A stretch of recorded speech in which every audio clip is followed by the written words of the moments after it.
great to be here with you, Mr. Meacham. It's your Lenten discipline. It's important for you Catholics to try to do this.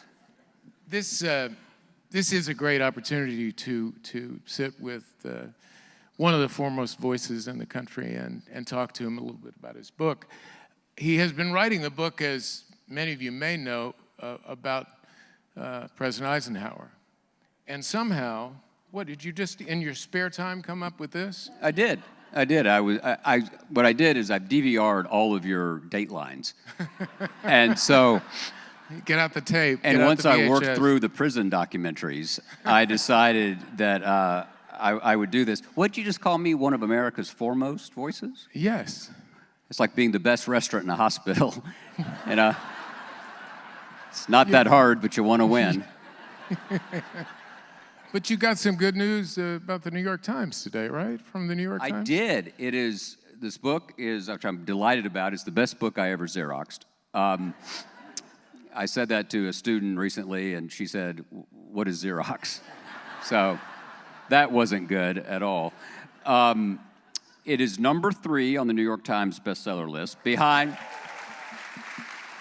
but get ready, it's behind a stripper memoir who Andy Brennan knows a lot about, which I think is a little concerning, and the memoir of the victim, the Epstein victim. So it's a mixed blessing. Yes. Well, moving on. Tell us why this book, why now? I don't know if you've noticed, John, but there's a lot going on in the country. Yeah. The president is still speaking.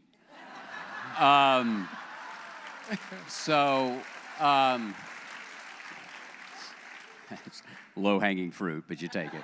You take it.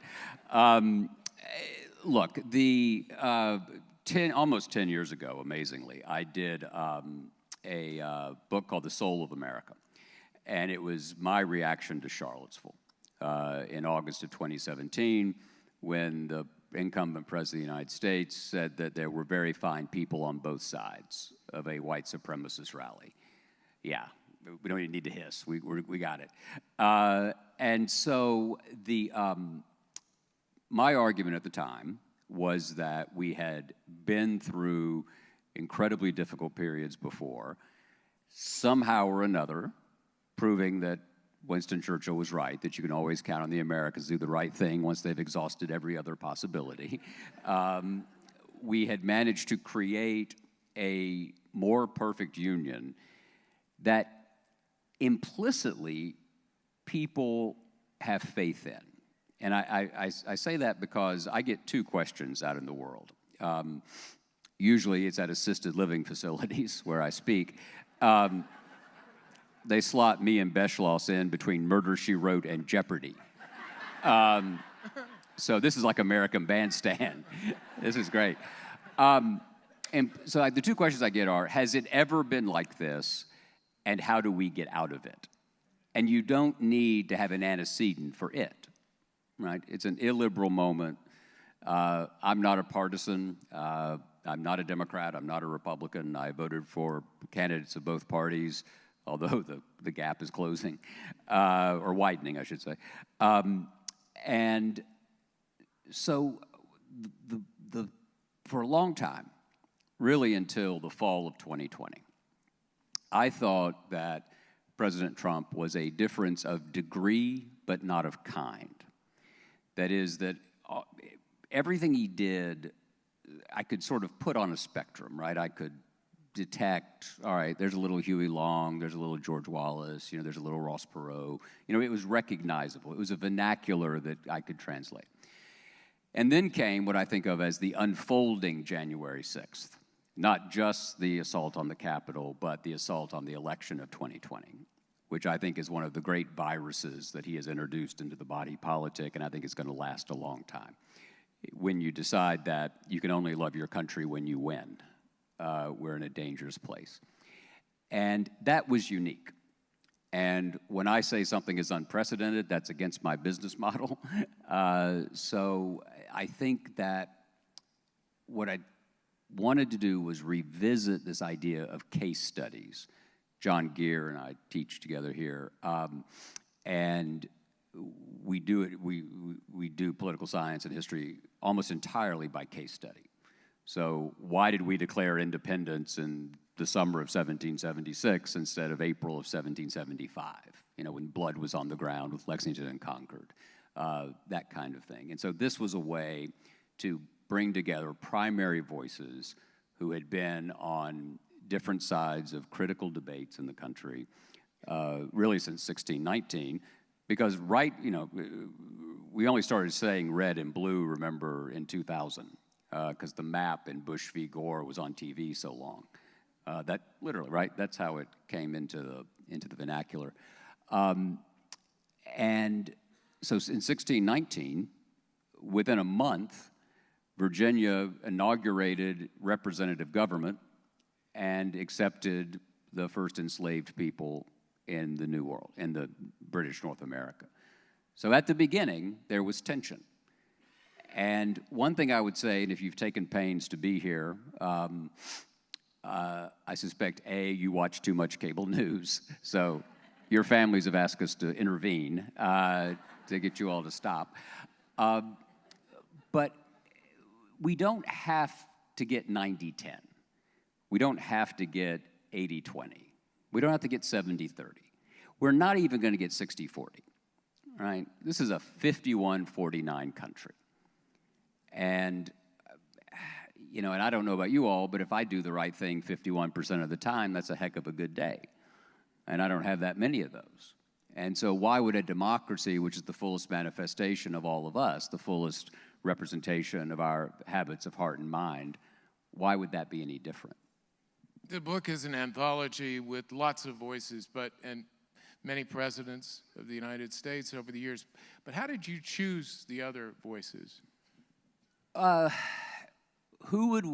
wanted to surprise you a little bit.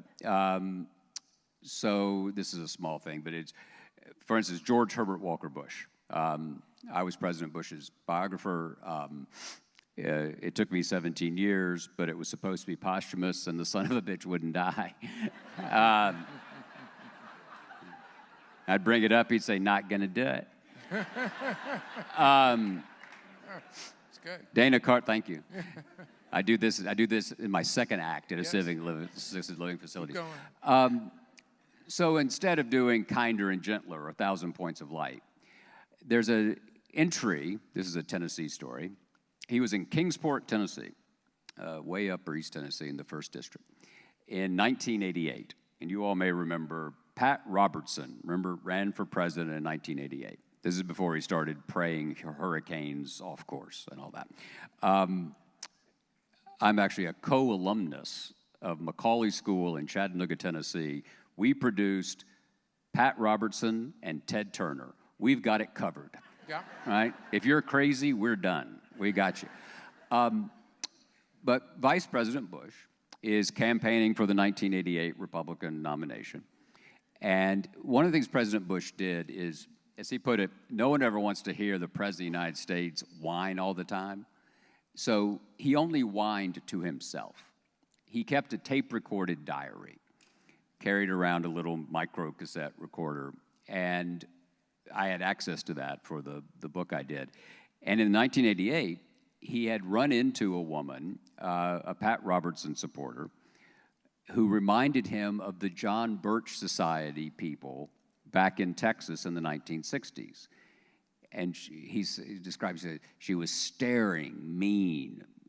This can't be who the party is. This can't be where the Republican Party is. And so it's a familiar face, fresh voice, fresh point. And I think the other, sort of the star of the book, actually, is Frederick Douglass, who I think is the most important American of the 19th century, perhaps second to Lincoln, but it's pretty close, because they sort of helped to make each other possible. But the counterpoint to Frederick Douglass is Alexander Stephens, right, the Vice President of the Confederacy, who went to Savannah in 1861 and said, the cornerstone of the Confederacy is the great immutable truth that the black man is inferior to the white man, and that this government has been formed to perpetuate that truth. And so whenever I run into people who say, well, you know, the Civil War wasn't really about slavery, it's like, well, it kind of was. And so it was point, counterpoint.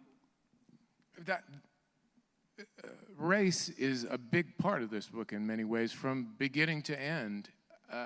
W.E.B. Du Bois, co-founder of the NAACP, is in this book, in a writing from 1935 where he talks about history and the importance of students knowing the real facts about Reconstruction. And he talks about misinformation in that segment. How do we take what he said in 1930? It sounds so much like what's going on today. You know, as Mark Twain once said, history may not repeat itself, but it does rhyme. And there's a lot to that. And I'm not saying, and I got criticized from the left about this over the last decade or so. I'm not saying that because we've come through things in the past, we will come through them now. That's not what I'm saying. What I am saying is that the only data set in human affairs is history. It's all we've got. It's not a GPS system. You can't type in coordinates and take a left and a right and get major domestic legislation. But it is a diagnostic guide. There are certain, if you'll stick with me on this metaphor, there are certain symptoms that recur that suggest the existence of an underlying condition that has proven susceptible to certain kinds of treatments. And therefore, if you can diagnose a moment, there may be treatments that help. It may not work, but it's all we've got. And so this is very much like America itself. This is an exercise in testing whether reason, as Alexander Hamilton said, the first Federalist, whether reason and deliberation can prevail against force and accident. That's what the Constitution is. The Constitution was made for a moment like this because it presupposes that most of what we want to do is bad. It's fundamentally a theological document. It was based on the Calvinist idea of the depravity of man. And that's why there are checks and that's why there are balances, because no one could be trusted with absolute power. And so again and again, in the American story, over the last 250 years, although I would also say parenthetically, that in point of fact, we're really only about 60 years old, right? This was not a multiracial, multi-ethnic democracy until 1965, with the Immigration and Nationality Act and the Voting Rights Act and the Civil Rights Act. So the body politic that we have at this hour is 20 minutes old. So if the UN were rating us, we would be a developing democracy. And we're not developing very well. And so how do we do better? And I think we do better by recognizing what we've gotten wrong and by and also embracing what we got right. As you might imagine, there's a lot of discussion about democracy and the Constitution in this book, but many of the voices turn to the Declaration of Independence and discuss a phrase in that book, all men are created equal. Why is that? It's the most important sentence, I think, ever originally rendered in English, right? More important sentences have been rendered in Hebrew and in Greek. But as an original rendering in English, our friend Walter Isaacson just wrote a book about this called The Greatest Sentence Ever Written. Now, some of you may think that's hyperbolic, that something's the most important thing ever originally rendered. It's a little like the story of the Texas school board candidate who was against teaching Spanish in the public schools and said on the campaign trail, if English was good enough for our Lord Jesus Christ, it's good enough for Texas. So there's that. There is that. That's a true story. When George W. Bush was governor, I told him that story. He said, that's pretty funny, asshole. So we're very close. But it's the mission statement, right? And people who looked like us decided to lead with it. They didn't have to. The Declaration is really, functionally, it was kind of a press release / lawyer's brief. Most of the Declaration is a bunch of kind of whiny complaints that the colonists had, the white colonists had. But they purposely founded the Republican lowercase r experiment on an idea. And I would argue that every generation can judge its success or its failure by the degree to which it lives into that ideal or the degree to which it falls short of it. And don't listen to me, listen to Frederick Douglass.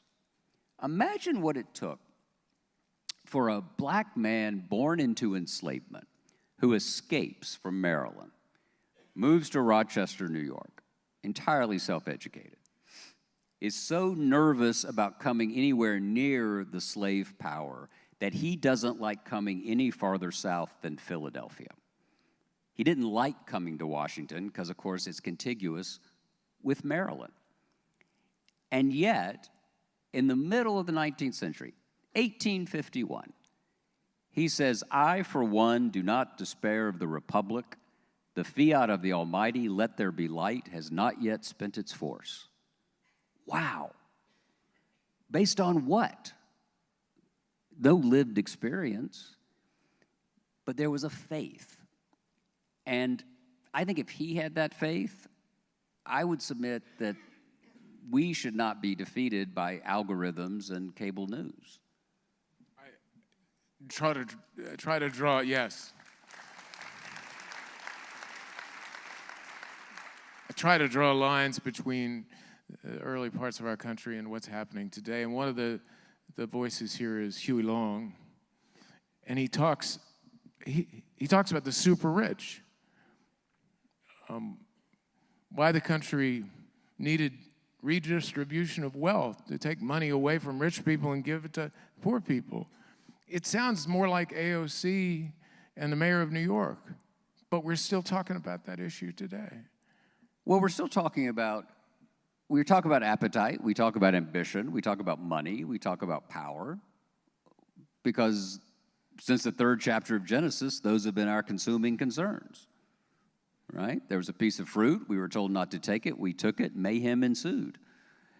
And so we're a fallen, frail, and fallible people. The founders understood this. Again, the Constitution was written by these folks who, many of whom had been students of one of the members of both Congresses, both the Second Continental Congress that passed the Declaration and the Constitutional Convention in 1787, John Witherspoon. We don't talk enough about him. He was the president of Princeton, which we call the Vanderbilt of New Jersey. And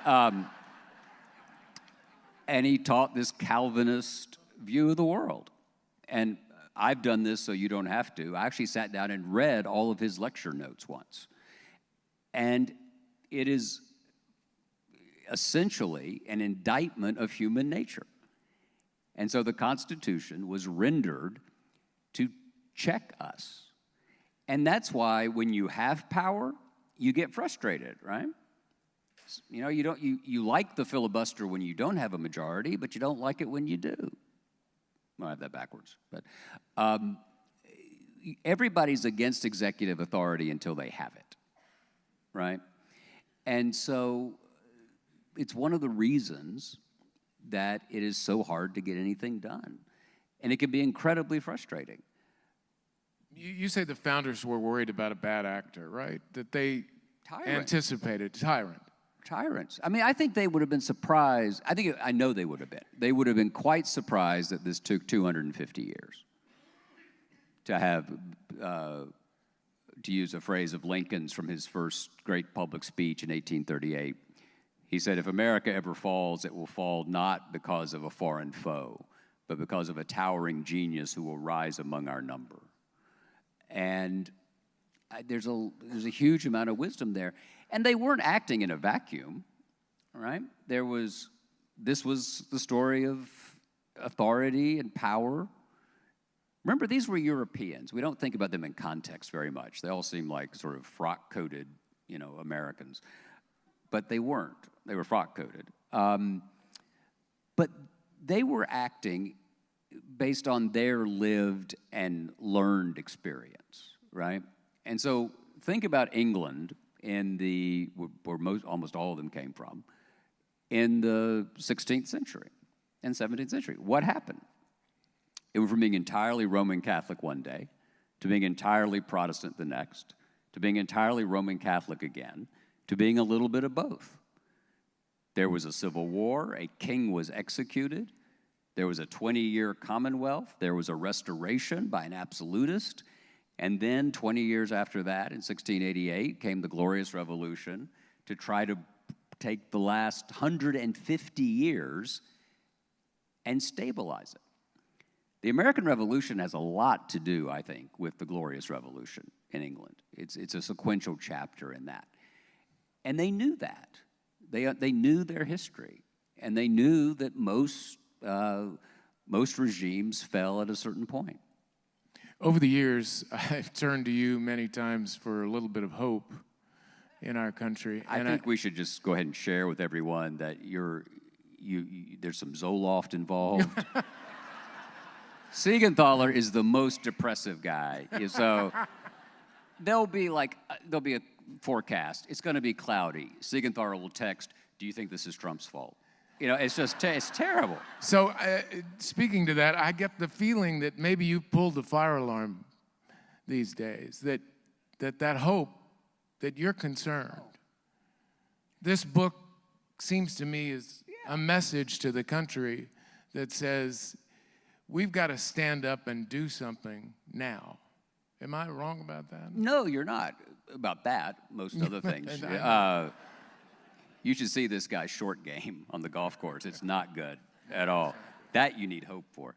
I think this is the gravest risk, the constitutional order, and I say that advisedly, right? Because no written document can cover every possible scenario.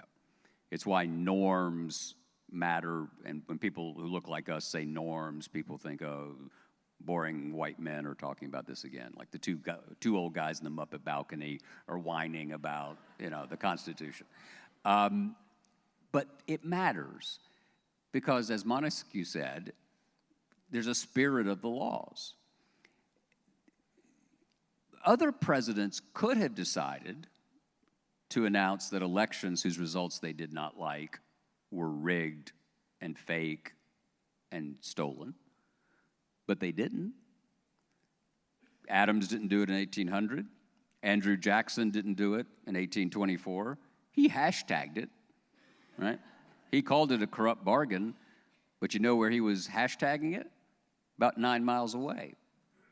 He came back, he followed the constitutional order, and he ran again. Nobody stormed the Capitol.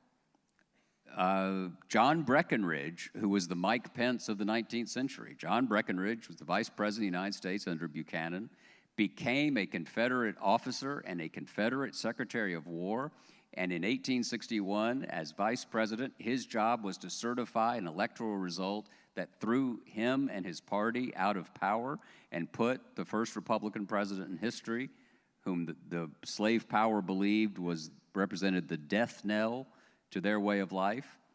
He was under immense pressure not to certify the election, and he certified it. Why? Because he had sworn an oath to a constitution that he was going to oppose, but at that hour, he was still an officer of that constitution. 1861. Richard Nixon didn't do it in 1960. Hubert Humphrey didn't do it in 1968. Al Gore didn't do it in 2000. Secretary Clinton didn't do it in 2016. Vice President Harris didn't do it in 2024. And so that's a norm, right? And so I think this ethos is in the gravest of peril, absolutely. What we do about it is trickier, right? Again, you're here. You're clearly fully engaged in the life of the Republic, and that's 80% of the battle. You end this book, a very powerful piece by Foreign Affairs magazine, and I just want to read just a couple of lines from it. It says, the Trump administration has already begun to weaponize state institutions and deploy them against opponents. The Constitution alone cannot save U.S. democracy, but it goes on to say, opposition under competitive authoritarianism can be grueling, worn down by harassment and threats. Many of Trump's critics will be tempted to retreat to the sidelines. Such a retreat would be perilous. When fear, exhaustion, or resignation crowds out citizens' commitment to democracy, emergent authoritarianism begins to take root. It's Steve Levitsky, professor at Harvard, the Vanderbilt of Massachusetts. And Levitsky wrote How Democracies Die, right? So many of you probably encountered that, 17 or 18, I think. And his argument is that at this hour, we are actually not a constitutional democracy. We are in a system of competitive authoritarianism, where the winning party uses the means of the state to punish its foes. The shift that's unfolding and the pushback and the greater test is coming, and I'm going to talk about this for a second. Our politics in a constitutional ethos, I think, is best understood as an arena of contention in which conflicting interests go into the arena, they fight it out, they come to some resolution of a particular problem for a given period of time. And then there are elections, and we do it all again. That's the ebb and the flow of power. What is currently trying to take root, and which is certainly prevalent, and there's a difference, right? It's prevalent, but it hasn't quite taken root yet, is politics as total war. That we don't have opponents, we don't even have rivals, we have enemies, and the enemy must be destroyed. And the President of the United States stood last night and looked over at the Democratic Party, the party of Jefferson and Jackson and Roosevelt and Kennedy and Johnson, and said, "You're sick." That should not be allowed to stand.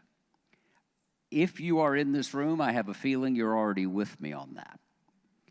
The people, so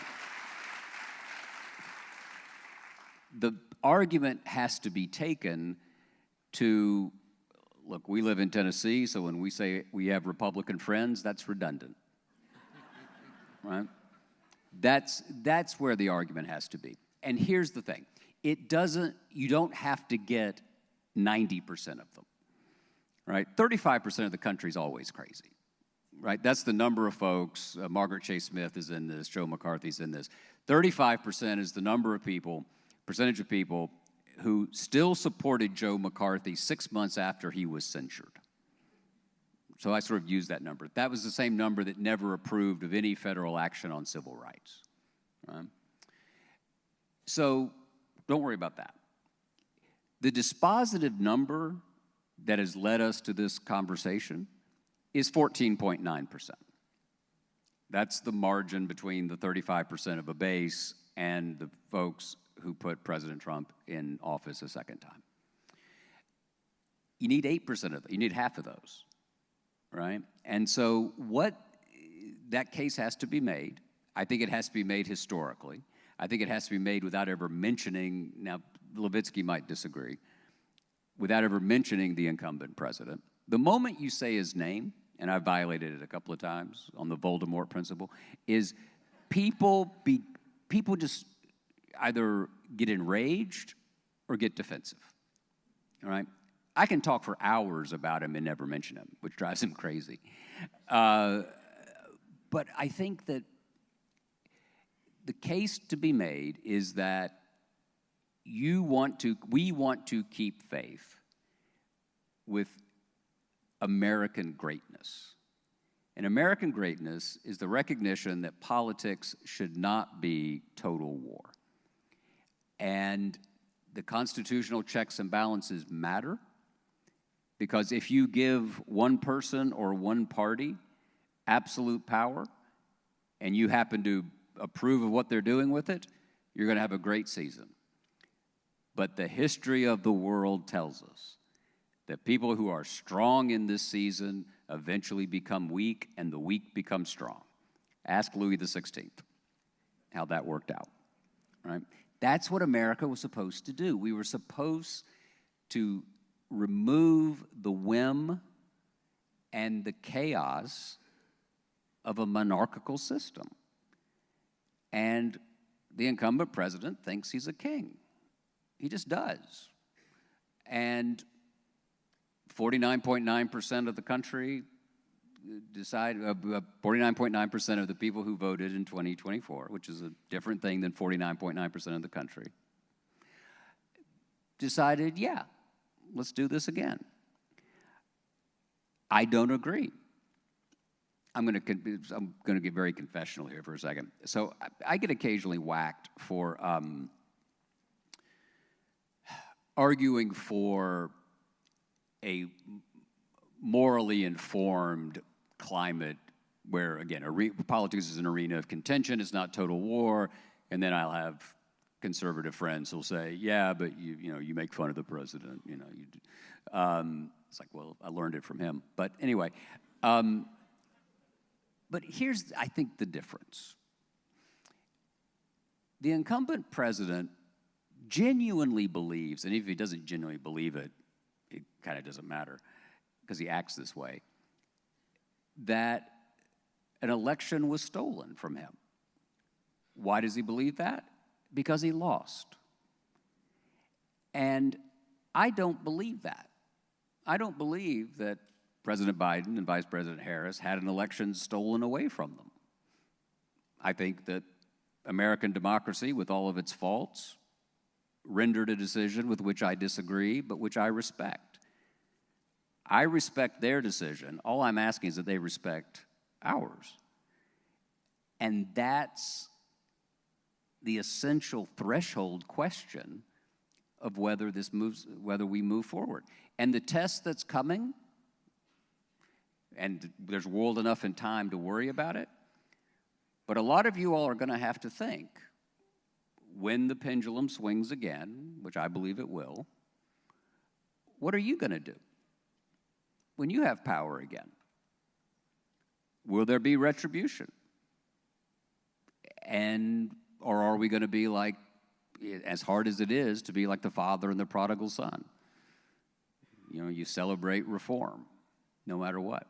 What impact does it have on history and historians that write history who are threatened, who are intimidated? It's not great. It's very easy. Who was I talking to? I was talking to somebody about this the other day. It's very easy to act as if personal criticism and pressure should be resisted and shouldn't get under your skin when that criticism and pressure isn't directed at you, right?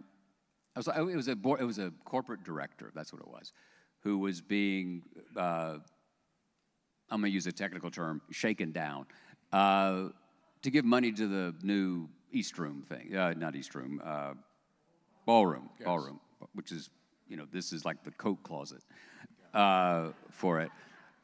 And the administration was basically saying to this company, do us a favor, though, famously, right? The line to Zelensky. And this person was saying, we don't want to do it, but what if he starts attacking us? And I sort of offhandedly said, well, come on, a couple of tweets, a couple of, unpleasant afternoons. And then I thought, I'm on the other side of these sometimes, and I don't like it. And so I'm not being blasé about it. It matters. There's a reason the 45th and 47th president is where he is. He understands human nature, the darkest parts of it, and he knows how to play on the darkest parts of it, but it's a formidable, I mean, he's raised bullying. He's the Picasso of bullying, right? I mean, it's brilliant in its diabolical nature. And whole American corporations, universities, countries have flinched in front of it. And I'm not casting aspersions on that. I understand. So when it comes to historians, it's hard. It's hard. I mean, I have friends at the Smithsonian. I have friends in various institutions that I'm not going to say they self-censor, but it's much more of an issue than it ever has been before. As a presidential historian, maybe you give us your insight about last night. Were you up? Did you watch? I did. Well, watch is strong. Watch is strong, right? And we have a lot of swing voters in my house. By the way, this is my wife's birthday. And I want to tell you, nothing says happy birthday like a John Siegenthaler interview. I'm sorry. It's like really glamorous. So I did, yeah, and it was, an hour and 47 minutes. And it was performance. And I said, I think somebody asked me earlier today, and I said, it wasn't really the State of the Union, it was just the state of his union, right? Which is, it's a solipsistic worldview. And again, I want to be I don't want to be rabid about this. It is not impossible for this administration and with this Republican Congress to do good things. It's not. I had my first editor, to whom this book is dedicated actually, Charlie Peters of the Washington Monthly, used to define intellectual honesty as being willing to say something bad about your friends and good about your foes, if the facts justify it. So, in his last speech at his presidential library, Lyndon Johnson, literally 2 or 3 weeks away from dying, in late 1972, he died in January of 73, gave a speech saying, it was a civil rights conference, and he said, if you want to change someone's mind, don't tell them they're wrong, because guess what? They don't think they're wrong. And if you think about your own life, there's a lot of wisdom there. So we're being asked in this hour of crisis, which comes from Hippocrates, right? Crisis is a decision in Greek. It's the moment in a disease where a patient lives or dies. In this hour of crisis, it is a remarkable burden for citizenship. We have to be forbearing. We have to be empathetic. We have to be willing to forgive. And yet we have to be firm. So what's second prize? I know it's very, very hard. But I don't... what does being firm look like? We're doing it. I mean, what I'm saying now is not like this would not get me invited to the Williamson County Fair. Right? I mean, Senator Blackburn wouldn't have me over for a picnic. I mean, so I think that's pretty firm. I mean, maybe you don't, but telling half the country they're wrong is kind of difficult. But if you think it's true, you do it. And again, I think my unsought advice, use history. Use history. So, second, what's the greatest thing the United States of America ever did? Think about that for a second. It's a fun game. I'd argue it was the Second World War, right?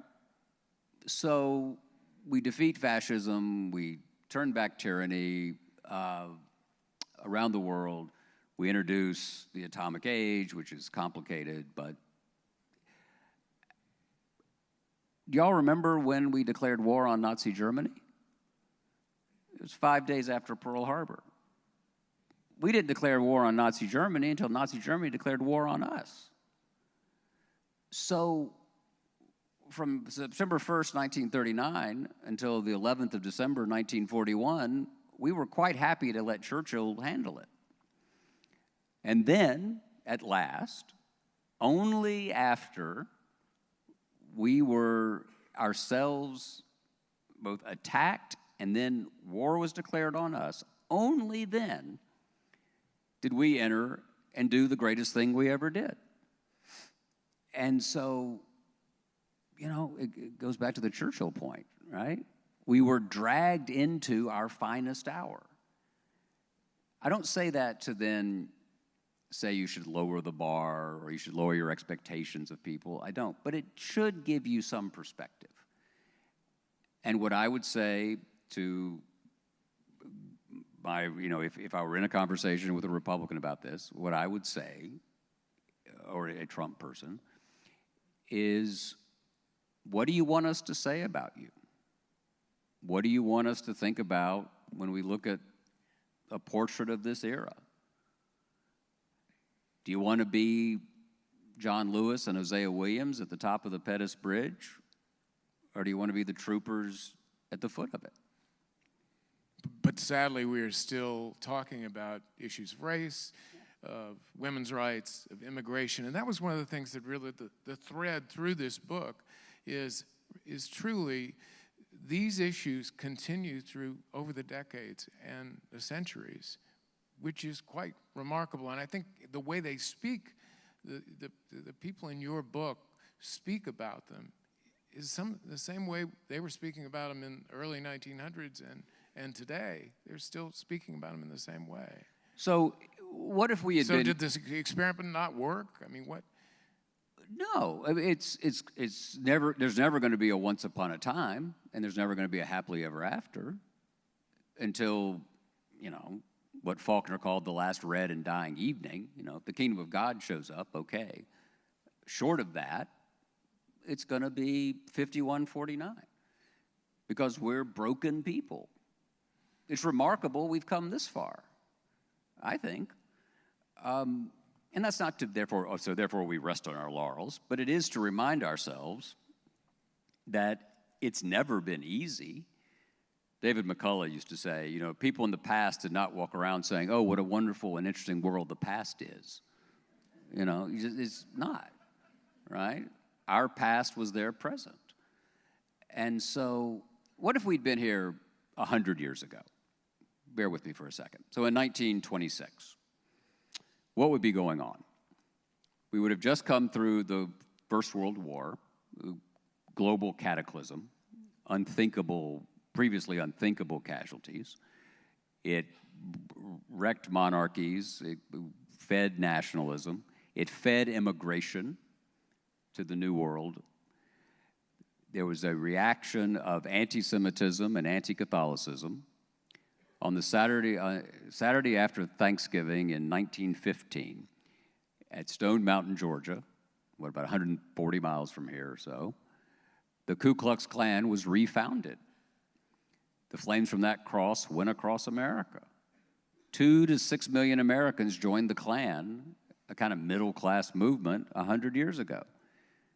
The only reason Harry Truman didn't join is he had some Catholics he liked to play poker with. There were 5 governors who were members of the Klan 100 years ago. Texas and Georgia, but also Indiana, Colorado, and Oregon had Klan governors 100 years ago. The 1924 Democratic National Convention went to 103 ballots because there were 347 Klan delegates in Madison Square Garden who would not vote for Al Smith, the governor of New York, to be the Democratic presidential nominee because he was Irish Catholic. And Catholicism was seen as the Sharia law of the era. And in our state, in an apparent attempt to disprove Darwin, we outlawed Darwin. It always takes a second, but you got there. So why? Why did all this unfold then? Science and religion, immigration, and more than half the room was disenfranchised until 1920. The 19th Amendment was not ratified until 1920. Tennessee being the last dispositive state. So was that all that great? Why? Why was all this unfolding? See if this sounds familiar. There was immense demographic change. The federal census in 1920 showed for the first time more Americans lived in cities than on farms. So you went from absolutely knowing your neighbors, knowing your place in the world, to moving to a more anonymous, disorienting place. Demographic shifts. Technology. Speed is relative, right? And so the great-grandfather, the great-grandparent of that phone in your pocket is the radio. The radio became commercially available in 1925. Think about it. If you were an American householder, until 1925, you totally controlled the flow of culture into your house. You decided what magazines to read, what newspapers to subscribe to, what books to read, where to go to church. Suddenly you buy this machine and you put it in the parlor, and what these distant people in New York and Hollywood think matters to you. The Scopes trial over in Ray County was the dork OJ trial of the era. It was the first mass media event of the radio age. And so in that shift, with the rising isolation, the Immigration Act of 1924 is what capped immigration at national quotas. That was the prevailing legislation that FDR chose to obey in keeping refugees from Nazi Germany out. And it was not undone until 1965. Isolationism, nativism, racism, sexism, economic inequality. The crash comes in 29, the Great Depression. We can't even begin to conjure with the Depression. 1 out of every 4 American men were out of work. The suicide rate recorded its largest spike ever between 1931 and 1934. So what happened? I think Franklin Roosevelt happened. Roosevelt comes in on March 4th, 1933. He says the only thing we have to fear is fear itself, nameless, unreasoning fear that paralyzes our progress and converts advance into retreat. Fascinating, isn't it, that he used the word paralyze? He had taught himself to walk again. He thought he could teach the country to walk again. Sorry, I left one thing out. We had just come through a global pandemic in 1920, the Spanish flu. So that's the line we all remember, the only thing we have to fear. I think, by the way, one of the reasons we all remember it is it's on the first page of To Kill a Mockingbird, right? It's how Ms. Lee situates it in the summer of 1933. The line that got the biggest cheer was when FDR said, "Our current crisis is of such scope that I might require wartime-like executive powers to govern as if we had been invaded by a foreign foe." And the crowd roared. Mrs. Roosevelt wrote in her diary that night that she was chilled to the bone, that it felt as if the people might be ready for a dictator. And that night, like a good Episcopalian, FDR was having a glass of whiskey and going to bed. There are 6 of us left, so we're still trying to do that. That's why there's so much whiskey out there. An aide comes to him and says, "Mr. President, if you succeed in solving the crisis of the Depression, you'll go down as our greatest president. But if you fail, you'll go down as our worst." And FDR looked at him and said, "If I fail, I'll go down as our last." He understood the stakes of the hour. And he insisted that we see each other as neighbors and not as enemies. And that's really hard. If everybody already loved their neighbor, Jesus wouldn't have had to command it.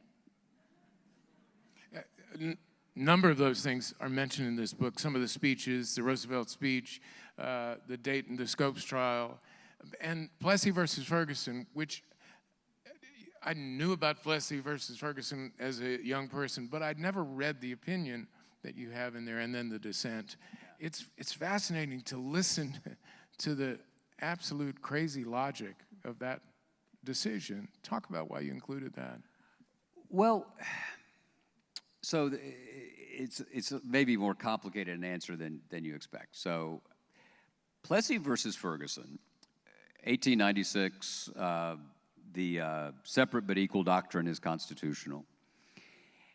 That was the prevailing opinion, the prevailing law in the country until folks like your dad and others challenged it in the 50s and 60s. And John Marshall Harlan wrote The Great Dissent, saying that the Constitution, in fact, is colorblind, in which he agreed, back once more, with Frederick Douglass, who said the Constitution was a glorious liberty document. Again, imagine what that took. White liberals were busy burning the Constitution. William Lloyd Garrison, who's in this book, wonderful writer, Garrison. But he was wrong about some things. And he, at a 4th of July picnic in 1854, I think, on a panel, this is a hell of a panel. Y'all picked the wrong panel to come to. Imagine this picnic panel, Sojourner Truth, Henry David Thoreau, and William Lloyd Garrison. I'd give back my free fleece. I mean, that would just be so excellent. He burns the Constitution, showily. Says it's an agreement with death and a covenant with hell because of the interpretation that it was a pro-slavery document. In point of fact, James Madison and others took pains not to recognize the legal principle of property in man in the Constitution, which enabled Lincoln to do what Lincoln did when he was standing against slavery, the expansion of slavery in the 1850s and early 1860s. But Plessy versus Ferguson was, if you were not inclined to rally round the Brown versus Board of Education decision, you were in this position, and one of the reasons I wanted to include all this was to put us back in this moment. If you react poorly to Brown in 1954 and 1955, part of your argument was, well, wait a minute, on May 16th, when we woke up on May 17th, 1954, Plessy versus Ferguson was the law of the land. And then at 1 o'clock, Chief Justice Warren reads the opinion, and so we were just wrong? And the answer is yes. But that's a big leap. And again, just telling people they were wrong created an enormous amount of chaos. So that's why this is, I think the country's fundamentally moral. I think it's a moral enterprise. It's how we are with each other. You've written a lot about the soul of America. Where does that leave the soul of America? I think it's troubled. I think it's I don't think a soul is all good or all bad, except in very extreme cases. I think it's an arena of contention where our better angels do battle with our worst instincts, and we hope that the better angels win out. But I think despair is a sin. People fought at Lexington and Concord and Gettysburg and Omaha Beach and Selma, Alabama, and Nashville, Tennessee, to create a more perfect union. And I decline to be the generation that sees the constitutional ethos crack up because of our selfishness and our greed. And I think it is a kind of greed.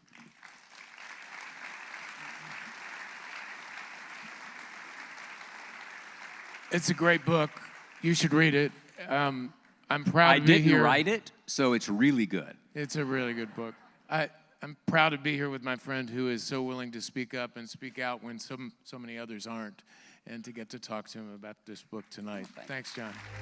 Thank you.